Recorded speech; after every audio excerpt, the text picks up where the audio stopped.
The morning correspondence arrived before Margaret Ashford had finished dressing, which meant she was already behind before the day had properly declared itself. She carried the letters from the hall tray to the writing desk in the morning room. Cecilia's morning room, as everything in Ashford Park was Cecilia's, had been for the 3 years since Uncle Robert had died and left his widow in full possession of the estate, the silver, and the inconvenient niece who had nowhere else to go. The letters were addressed to Mrs. Ashford. They always were. Margaret sorted them by hand and broke none of the seals, set them in order of likely urgency, and placed the household ledger she had completed the previous evening beside them. Then she straightened the vase of early October chrysanthemums she had arranged herself the morning before, because the housemaid had not been told to do it, and Cecilia would notice if it drooped. She had been at Ashford Park since she was 17. A decade was long enough to know where the chrysanthemums belonged, and to understand that her knowing it would never be named. The fire had not been lit when she arrived, so she lit it herself, and when it had caught, she stood before it a moment, with her hands folded at her waist. Outside the morning room windows, the park lay under a flat October sky, the lawn still wet from the night's rain, the drive empty. She was calculating, without deciding to calculate, whether she had sufficient dried lavender to replenish the linen sachets in the guest rooms before the Rawsons came to dine on Friday. She was also not thinking about Mr. Neville Briggs, who had been mentioned twice this past week by Cecilia in the particular tone Cecilia used when a thing had already been decided and only the subject had not yet been informed. Mr. Briggs was a solicitor in the village of Hartfield. He was 39 years of age, pleasant enough in company, and in possession of a moderate income that Cecilia apparently found sufficient for the purpose of discharging Margaret from the household with the minimum of ceremony. He had called twice this fortnight. On neither occasion had Margaret been told he was expected.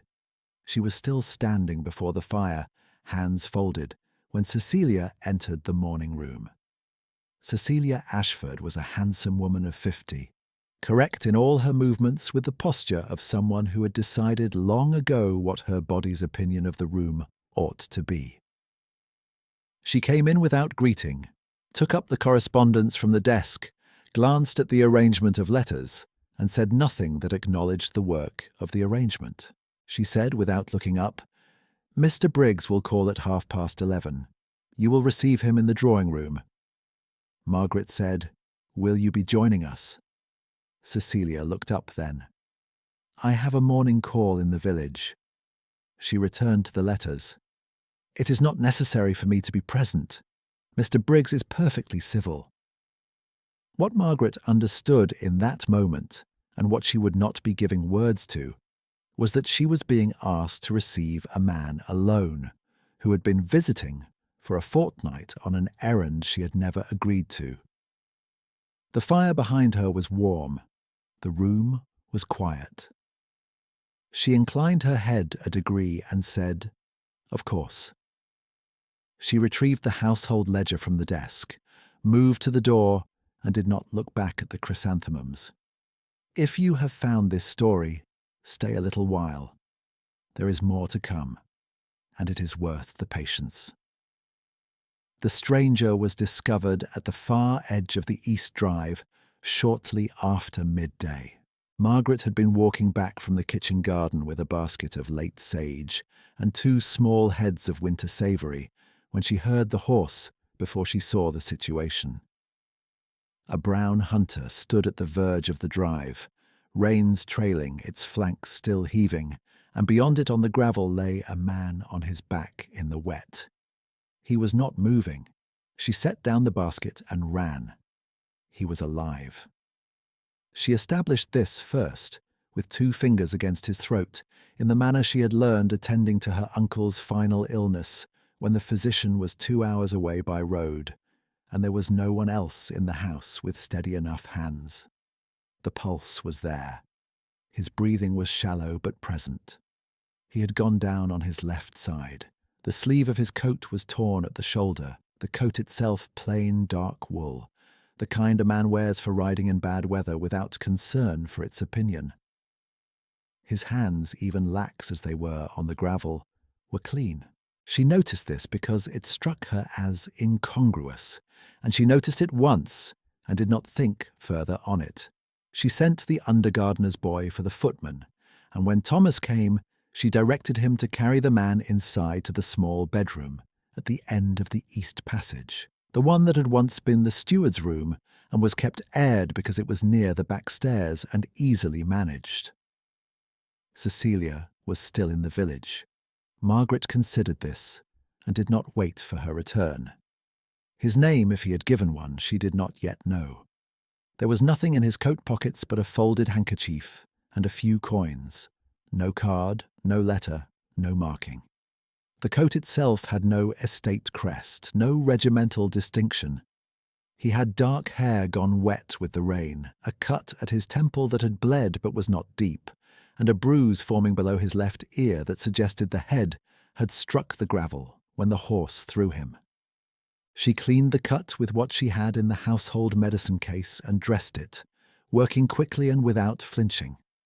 She had learned to dress wounds from her uncle's old medical compendium, which she had read at 14 out of curiosity, and retained with the thoroughness that useful knowledge sometimes produces in a person who knows they will be left to manage things alone.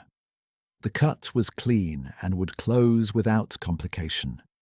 It was the bruise at the temple she watched, the slight unevenness of his breathing, the way he had not wakened during the dressing, which could mean nothing, or could mean the beginning of fever. She would not know which until the night had run its course. She pulled the chair from the corner of the room to the bedside and sat down. The fire in the small grate was sufficient for the room, which was narrow and low-ceilinged in the manner of quarters adapted for a steward's occupancy. The window faced north. The afternoon light came in grey and flat. She had brought her book from the library without quite deciding to, and she read until she heard the hall clock in the passage mark 4, at which point she closed the book and sat with her hands in her lap and listened to his breathing. It shifted with the dark. By 9 o'clock the fever had arrived as she had expected, and she sat with it, rising at intervals to replace the cloth at his forehead, to add wood to the fire when it dropped, to check the quality of his pulse, which remained steady beneath the heat. He muttered once or twice in the manner of fever, nothing intelligible, and she noted that even in delirium his sentences were brief. No raving, no long confusion. Just the occasional clipped fragment, and then silence. Mrs. Potts appeared once in the doorway at 10:30, took in the situation with an expression that combined genuine sympathy with a clear communication that she had no intention of being part of it, and retreated. Margaret did not call after her. She dozed in the chair sometime after midnight, and woke before 3 to find the fever cooling at his brow, his breathing evening. His colour changed. She sat forward. She replaced the cloth. She stayed until the first pale lightening above the north window, and then she went upstairs to wash her face in cold water and change her dress before the household rose. Mrs. Ashford returned at 3 in the afternoon. The conversation in the doorway of the east passage lasted 4 minutes.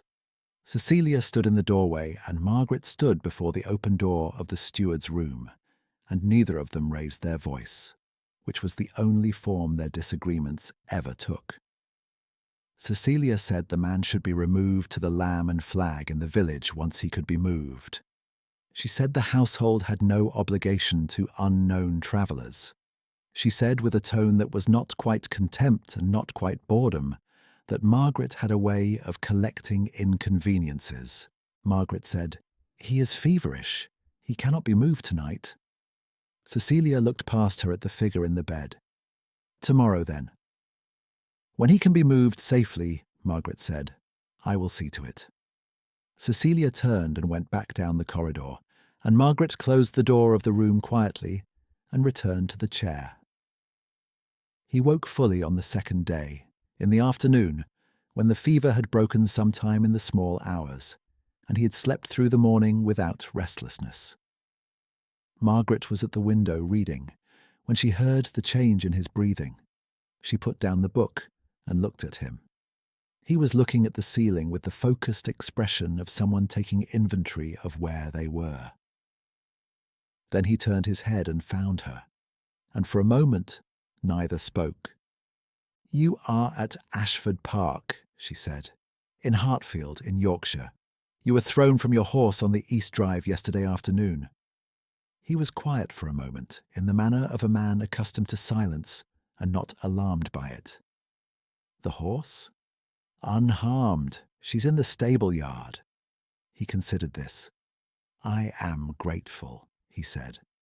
The voice was measured and unhurried, lower than she had expected, with no quality of a man disoriented by fever or grateful in a way that required performance. It was the voice of a person unaccustomed to owing debts, stating plainly that one existed. She asked his name. He said his name was Edward. He asked her name, she told him. Neither of them said more than was required, which she found unexpectedly restful in a household that spent most of its social energy on surface. He mended steadily across the next 3 days. He was a quiet convalescent, which she respected, and he ate what was brought to him without complaint or demand, which she also respected.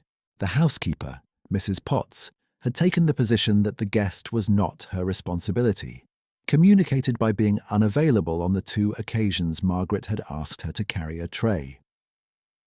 Margaret carried the trays herself, which she noted only in the sense that one notes cold air through a window, as a condition of the room, not as an occasion for comment.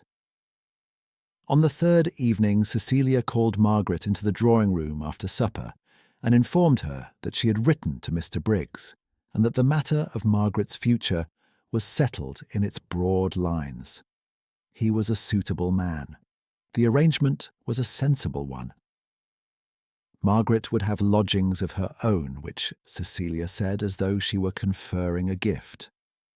Margaret looked at the fireplace. She said, "I have not been consulted."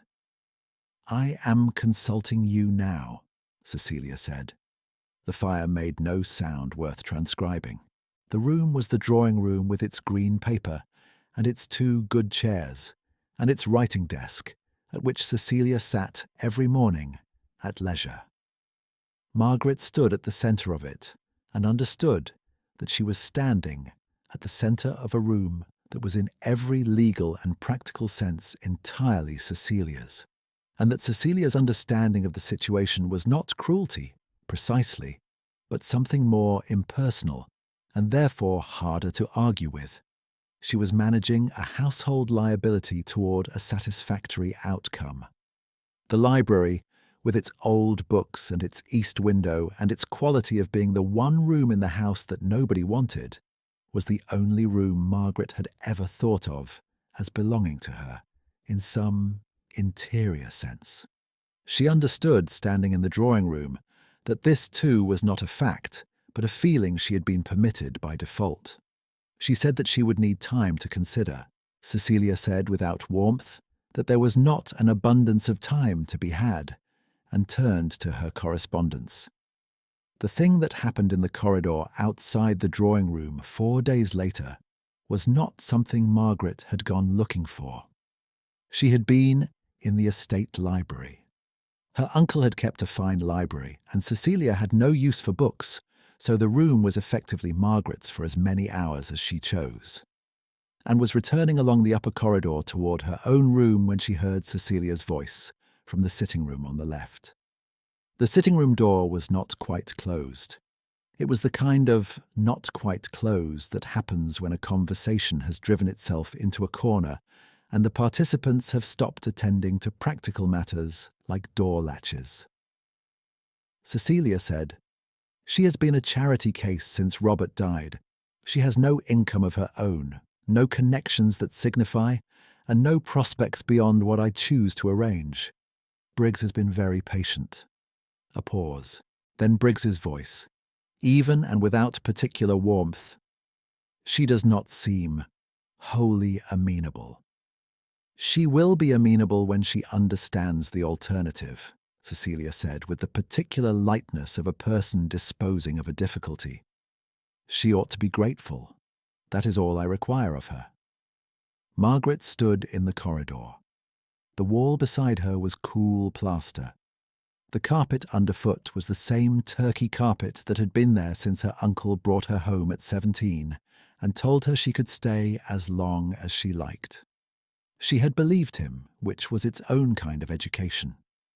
She walked on, down the passage, into her room, where she sat on the edge of the bed and set both hands flat on her knees and was still.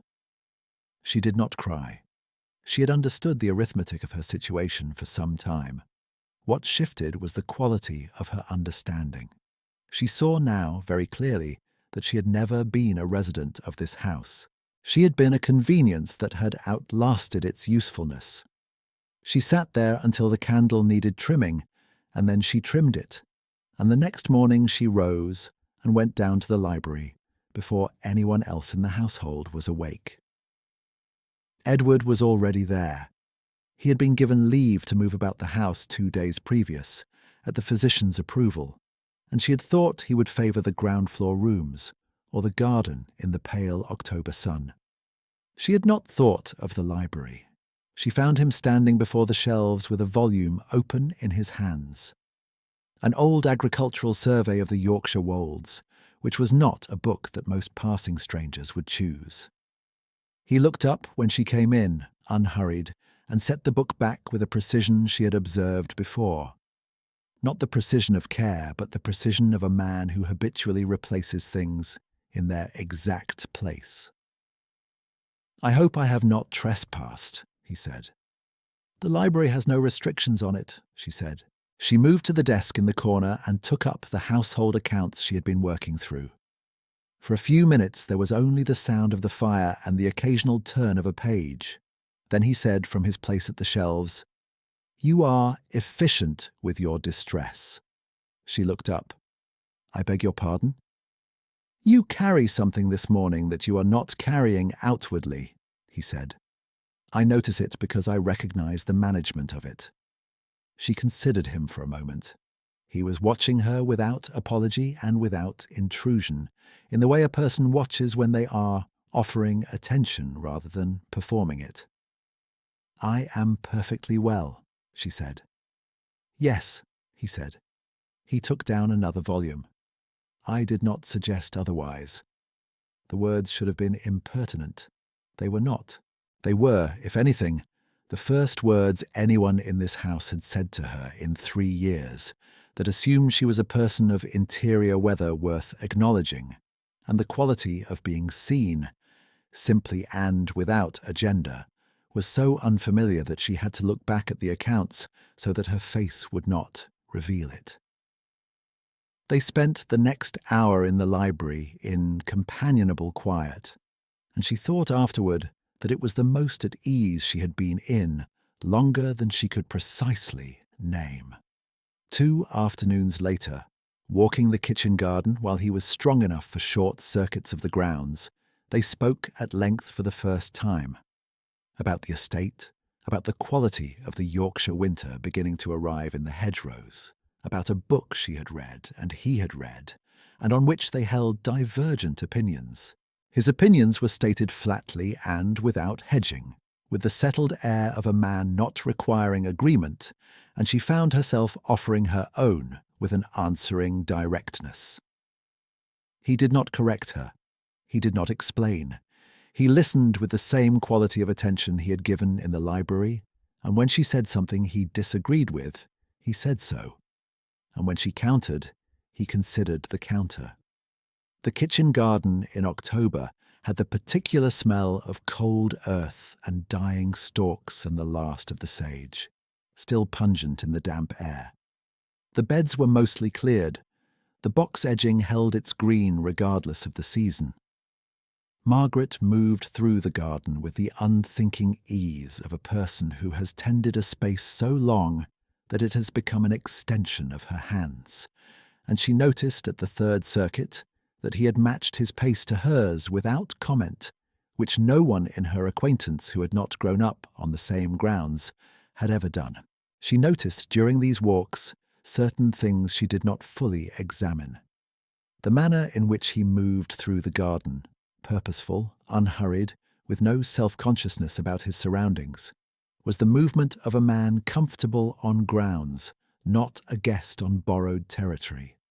When two of the garden boys came to collect the barrow near the south wall, and one of them, seeing the stranger, stumbled into a clumsy bow of the uncertain kind offered when the instinct outpaces the knowledge, Edward acknowledged it with a quiet nod and a word of thanks so natural that the boy coloured and walked off looking pleased.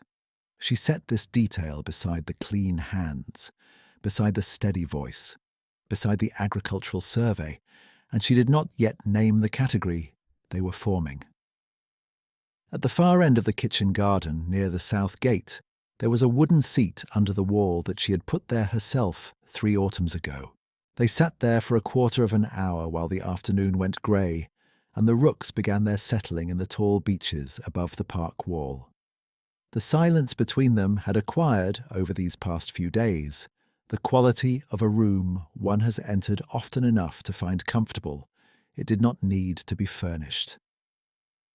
"Your uncle's house," he said presently. "His widow's house now," she said. He accepted this without comment, which was its own comment. One afternoon near the end of the first week, it rained. They had been walking in the kitchen garden when the sky made up its mind, and she stepped under the overhang of the garden wall without thinking, and he stepped in beside her, and they stood close in the narrow shelter with the rain coming down cold and heavy in the beds 3 feet from their boots. The overhang was narrow enough that standing beneath it side by side required a proximity that neither of them had occasion to remark upon, and that she found herself acutely aware of, regardless. The cold came in off the rain. The warmth of the shelter was partly the wall, which held some residual warmth from the morning's pale sun, and partly the warmth of another person at close quarters in October, which could not be attributed to the wall. She looked at her hands folded at her waist. He was looking out at the rain. She could see his profile from this angle, the line of his jaw, the particular steadiness of his gaze that she had first noticed in the sick room, and that she now recognized as a quality of the person, not of the convalescent. It was the gaze of a man who had spent a great deal of time in rooms where other people were deciding things and had learned to watch without appearing to watch. He said, after a while, "What will you do?" She knew what he meant. She thought for a moment of pretending she did not. "I have not entirely decided," she said. "You do not intend to submit to it?" It was not a question. She turned slightly toward him and found him still looking at the rain, his profile composed, nothing in his bearing that suggested he required an answer from her. He had simply stated what he had observed in the manner of stating a weather fact. "No," she said, "I do not." He nodded once. The rain came down. Their breath was visible in the cold, and neither of them moved, and the space between them, which was not much space at all, held the quality of a thing carefully not spoken, tended with the same deliberate attention she had given the fire in the sick room on the fever night, kept going, kept from going out for reasons that were understood and not announced. The order came on a Thursday morning. Cecilia informed Margaret over the breakfast table that she had arranged for Edward to be conveyed to the Lamb and Flag that afternoon.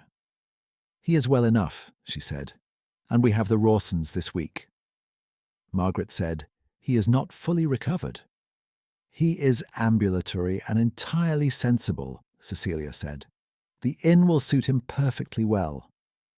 Margaret looked at the toast on her plate and then looked at Cecilia. "The mornings are very cold," she said. "The inn-rooms in October are damp." "Then he will have a fire laid," Cecilia said, and turned to the newspaper. Margaret finished breakfast in silence.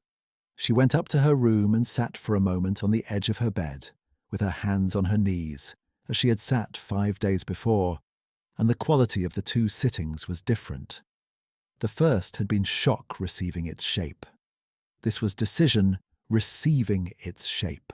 She went to find Thomas the footman and gave him a set of instructions quietly in the back passage near the kitchen stairs. She directed him to prepare the gamekeeper's cottage at the south end of the home park, empty since old Mr. Crabtree had retired to his daughter's house in Pickering, and to carry a sufficient supply of wood and coal, and to have the chimney flue cleared. She directed him further to convey Edward there before 2 o'clock, before Cecilia's conveyance from the village arrived. She took the key from the estate keyboard herself, where she had always been the one to keep its order, and she gave it to Thomas with the instruction that the errand was to be conducted without announcement. She then went to the steward's room and told Edward. He listened with his characteristic quality of attention, seated in the chair by the window with the morning light behind him, and when she had finished, he was quiet for a moment. He said, "You are doing this against her wishes." "Yes," Margaret said. "What will that cost you?" She considered the honest answer. "Probably a good deal," she said. "But he is not a well man yet, and it is October, and she does not have the right to make that decision for a person in this state and call it hospitality." He looked at her for a long moment, not the watching she had grown accustomed to, but something still and different, something that arrived from a greater depth than attention, and settled in the room without declaring itself. "Thank you, Miss Ashford," he said. It was the simplest sentence. She carried it with her for the rest of the day. He was in the cottage by 1:30, settled in with the fire lit and 3 days' worth of provisions from the estate kitchen. And when Cecilia's conveyance arrived at 2:30, and Cecilia came inside and asked Thomas where the stranger was, Thomas said he had been conveyed already, which was true. Cecilia accepted this, and did not investigate further, which was the latitude that silence afforded, and Margaret spent the afternoon in the library with a book she could not subsequently recall. He came to the library one last time, 3 days later, in the afternoon. He had been walking daily, gradually extending his range across the park, and Margaret had seen him twice from the window, and once in the kitchen garden where she had been cutting the last of the autumn sage. Each encounter was brief and unremarkable to any observer. The kitchen garden one she replayed more than once in the following days. In the kitchen garden he had come through the south gate and found her crouched at the last of the sage with a small knife. And he had come to where she was, and crouched beside her in the same posture, and said nothing for a moment. The sage was still fragrant in the cold air. She was aware of his hand near hers on the soil, the particular stillness of two people in a small space who have not arranged to be there. Then he had asked whether the sage would come back in the spring. She had said that it would, that this particular clump had been there since her uncle's time, that she had planted it herself in the first year and tended it since. He had looked at it, and then at her, and said, "You have made things here." She said, "I have kept things here. There is a difference." He was quiet a moment, and then he said, "For some people there is not." She did not answer that. She put the cut sage in the basket and stood, and he rose when she did, and they walked back to the house in the mild October quiet with 2 feet of path between them and nothing requiring to be said. That was the kitchen garden which she replayed. When he came to the library on the last afternoon, she was already there, at the desk, not working on anything. He came in and stood at the window she favoured, the east window that looked across the park toward the long avenue of beeches. And they were quiet for a while. The light was low and gold. the way Yorkshire light is in late October when it comes at the world from a low angle. He said, "I owe you a particular honesty." "You have been very kind," he said, "more than kind. And there is something I have not told you, which the circumstances of my arrival made easy not to tell, and which I find I cannot continue not telling." She waited.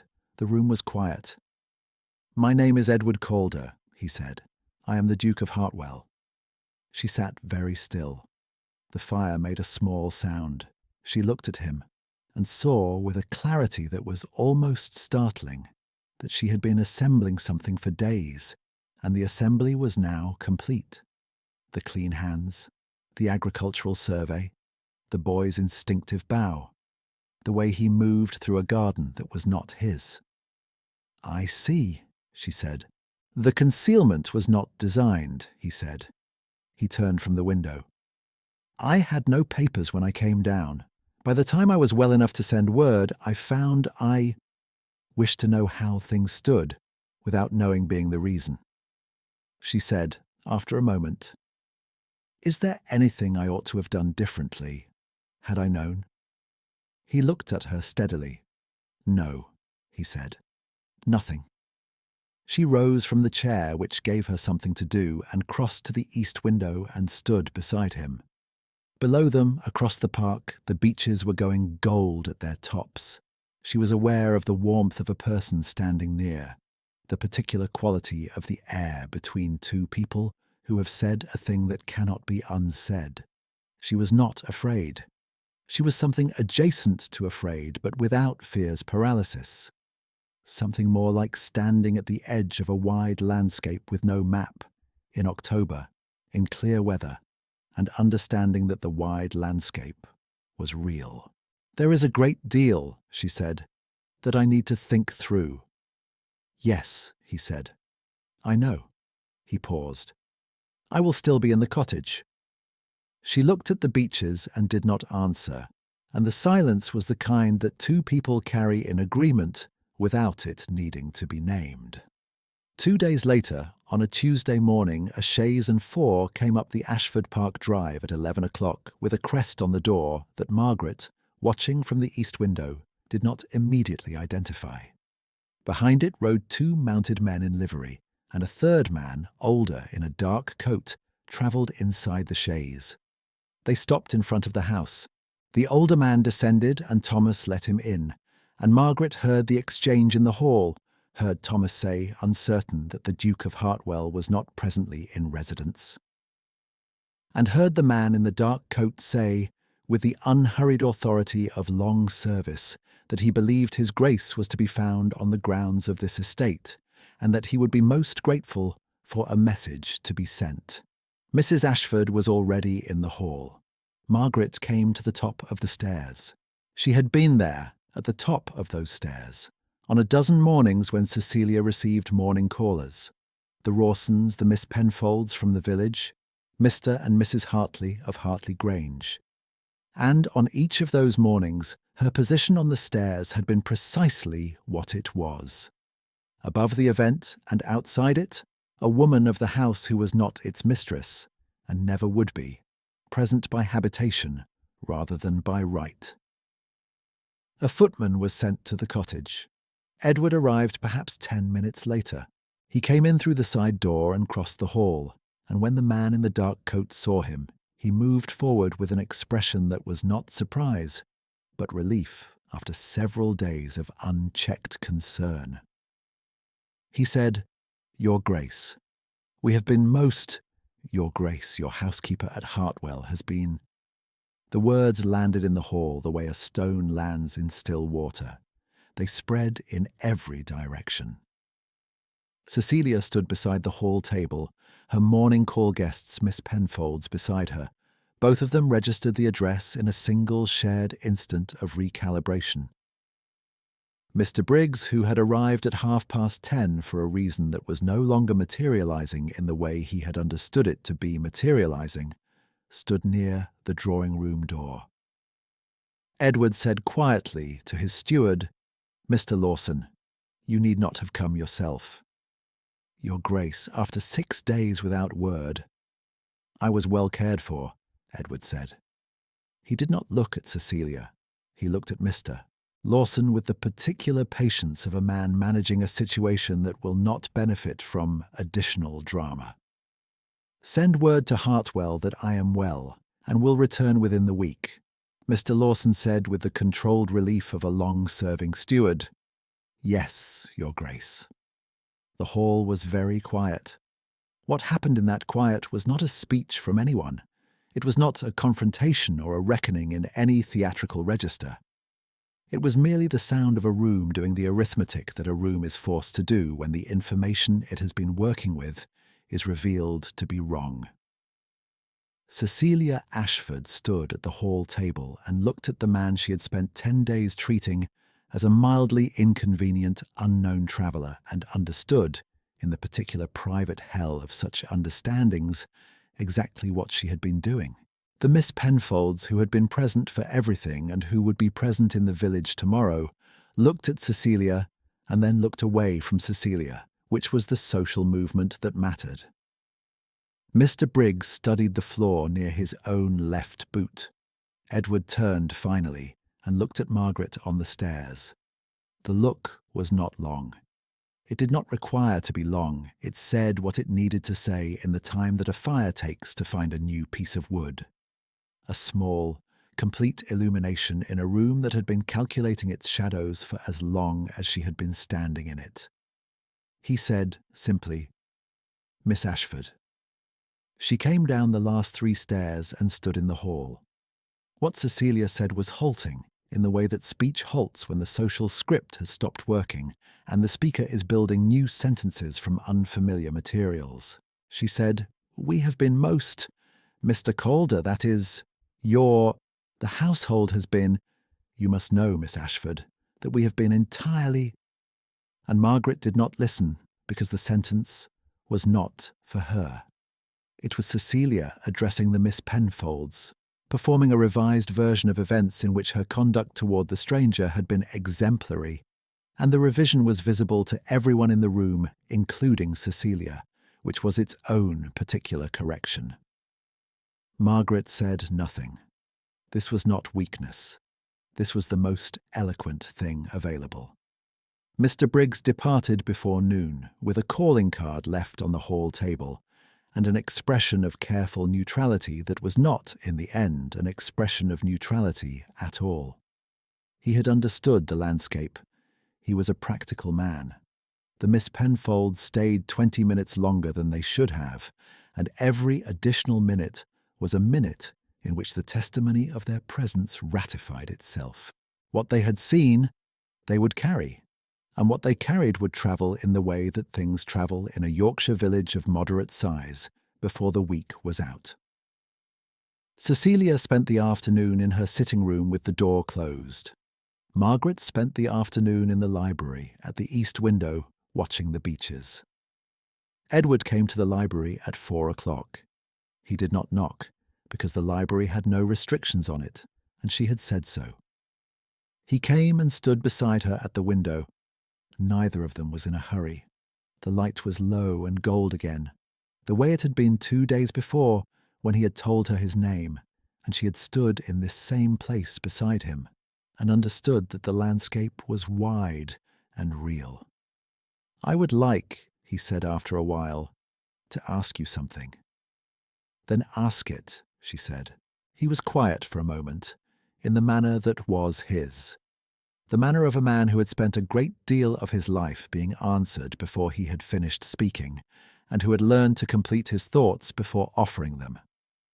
I have been at Hartwell for the whole of my life, he said. It is a very large house. The East Wing Library has 12,000 volumes, which I find sufficient. The grounds include 2 kitchen gardens and a walled rose garden that requires more attention than it receives. There is a morning room that faces south and is warm in autumn, and a writing desk in it that was my mother's, and it has been empty long enough that I no longer think of it as hers. She turned to look at him. He was looking at the beeches. I am telling you about the house, he said, because I want you to be able to imagine it. before I ask." She understood what he was asking. She understood it the way you understand a thing that has been true in a room for several days before it is said, and the saying of it is less a surprise than a relief. She understood it the way water understands its own level. "You are asking me to come to Hartwell," she said. He turned his head and looked at her. "I am asking you to come to Hartwell," he said, "as its mistress." The beeches were still going gold at their tops. The fire behind them was steady and warm. The east window looked out across the park that had been her uncle's and was now her aunt's, and had never, in all the years of the turkey carpet and the chrysanthemums and the letters sorted in order of urgency, been hers. She was quiet for a long moment, which was its own kind of answer, and which he received as such, because he did not press it. Then she said, "Yes." The word was small. It did not need to be large. It carried everything she had not said for 10 years in one quiet syllable, and the room received it like a room receiving morning light through a window that has stood latched a very long time. She was standing in the east window of the Ashford Park Library when she heard the chaise on the drive below. 3 days had passed since the hall, since the Miss Penfolds, since the morning Cecilia had attempted her revision and found the room unwilling to ratify it. Edward had returned to Hartwell to send word ahead and make the necessary arrangements, the practical matters that a duke must attend to when he has been absent from his estate for a fortnight and intends to return with a companion of some significance, and had said he would come back on Thursday morning. It was Thursday morning. She had been in the library since 7 o'clock, not because there was anything she needed from the library, but because it was where she knew how to be still. The accounts were done. The chrysanthemums had been left to Cecilia to arrange or not arrange as she chose. The turkey carpet was where it had always been. She heard the chaise. She heard Thomas open the front door below. She heard the particular quality of the hall's silence as it rearranged itself around the fact of a rank that had always been present in it and was now no longer hidden. She did not go to the door. She stood at the east window and looked out at the park, at the beeches gone nearly bare now, at the gravel drive still wet from the night, at the wide Yorkshire sky going pale and clear. She stood there until she heard his step in the passage, and then the library door, and then his presence in the room behind her, steady and unhurried and known. She did not turn yet, not because she was uncertain, because some things are worth holding for one more breath, intact, before the world changes them.